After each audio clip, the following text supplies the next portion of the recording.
Ms. Scanlan, we'll begin with you. You can go first. Good morning, Chairman Johnson and Ranking Member Scanlan, and members of the subcommittee. I'm Paula Scanlan, a spokeswoman and advisor for the Independent Women's Forum, and a former NCAA athlete. I am here today to share my personal story. I started swimming at a very young age, and by age 8, I was swimming competitively, and by late middle school, I was devoting at least 20 hours per week to swimming.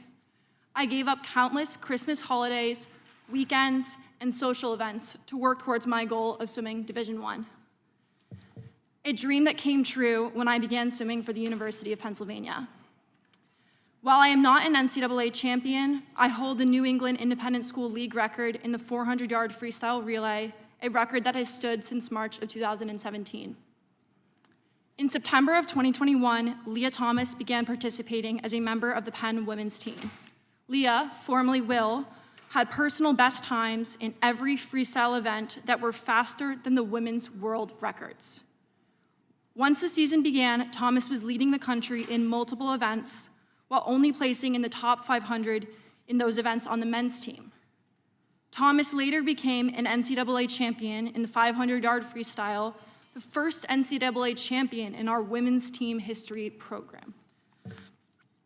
While many of you already know this, what you do not know is the experiences of the women on the University of Pennsylvania swim team.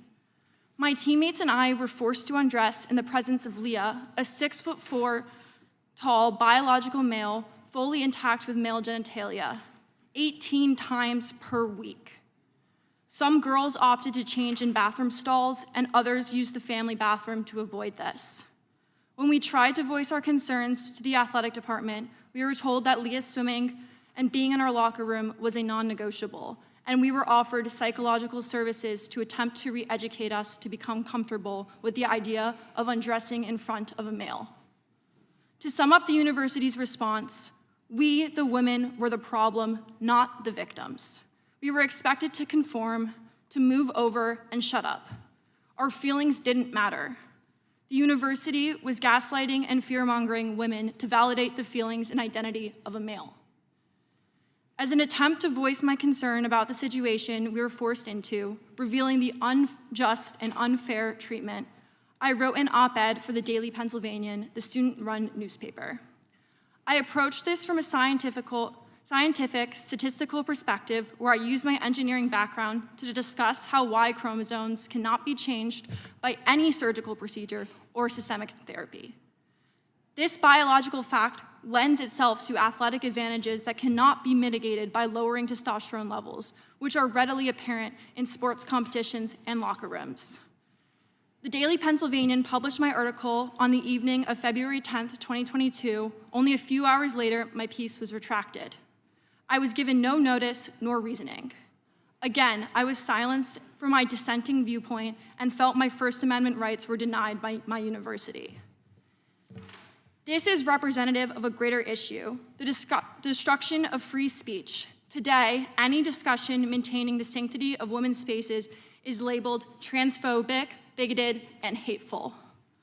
What's bigoted and hateful is the discrimination against women and the efforts to erase women and our equal opportunities, dignity, and safe spaces. One might ask, why do I speak so passionately about issues that seem hypothetical, or some may perceive as only impacting a small number of women? This is not hypothetical. This is real.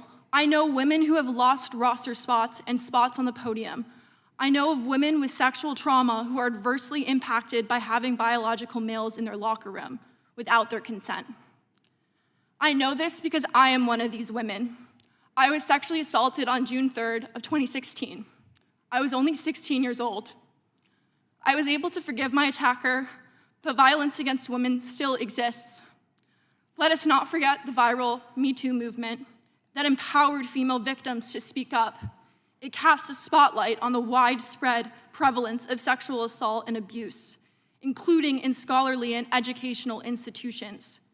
Individuals on this committee have previously stated violence against women is all too common.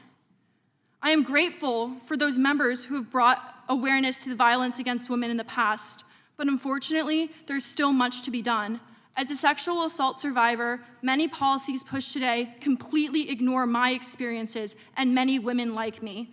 I ask the members of this committee, please consider this issue outside the lens of political affiliations and understand the true impact of ignoring the realities of womanhood. Future generations depend on us. Thank you for the opportunity to speak here today.